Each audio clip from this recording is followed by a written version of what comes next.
Alors, une actu sur Cardillac, la DAC déplore l'homologation d'une voiture électrique chinoise dangereuse. Tiens donc, de quelle voiture il s'agit? Pas d'airbag, pas de SP, pas de freinage d'urgence et pas de coupure automatique du réseau haute tension en cas d'accident. La voiture électrique chinoise bon marché, la Suda SA01, accumule les tares. Et elle est bien homologuée en Europe.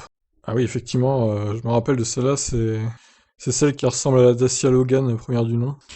Voilà quelques années maintenant que le gouvernement chinois encourage ses industriels à investir en dehors de leurs frontières. Le marché domestique, c'est bien, mais poser les jalons d'une présence internationale, c'est indispensable pour une vision à long terme.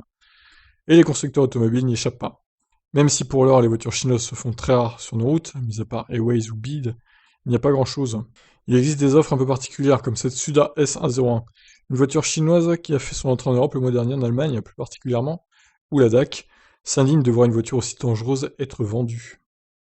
ESP, airbag, déconnexion automatique de la haute tension en cas d'accident, sécurité passive efficace, tout ceci est absent sur la SA01.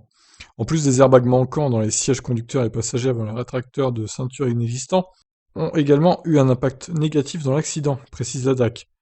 Mais alors, comment cette auto a-t-elle pu être homologuée pour l'Europe? Tout simplement, en tant que petite série, qui permet à des constructeurs de se soustraire de nombreuses obligations en matière de sécurité. Il faut dire qu'à 10 390 € hors bonus, c'est la voiture électrique neuve, la moins chère d'Europe, et elle propose 39 kWh de batterie, avec une autonomie sur le cycle WLTP de 200 km. Elle a quand même 39 kWh de batterie cette voiture, putain.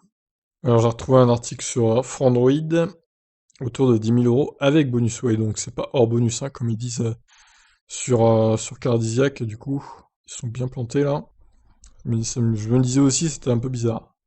Donc 109 chevaux, 134 km/h, 39,5 kWh, 200 km. Mauvaise efficience hein, pour cette voiture en tout cas. Ouais, l'intérieur est pas si dégueu, vu le prix, franchement ça va quoi. Le chargeur embarqué supporte une puissance de 3,7 kW, bien que la voiture puisse aussi monter à 22 kW en courant continu, voire même 50 sur les variantes du millésime 2021. Alors en gros, c'est un peu une concurrente pour la future Dacia Spring en plus dangereux, on va dire, et plus cheap. Voilà, je vous laisse donc réagir sur cette voiture chinoise qui semble très dangereuse, apparemment. Ciao ciao.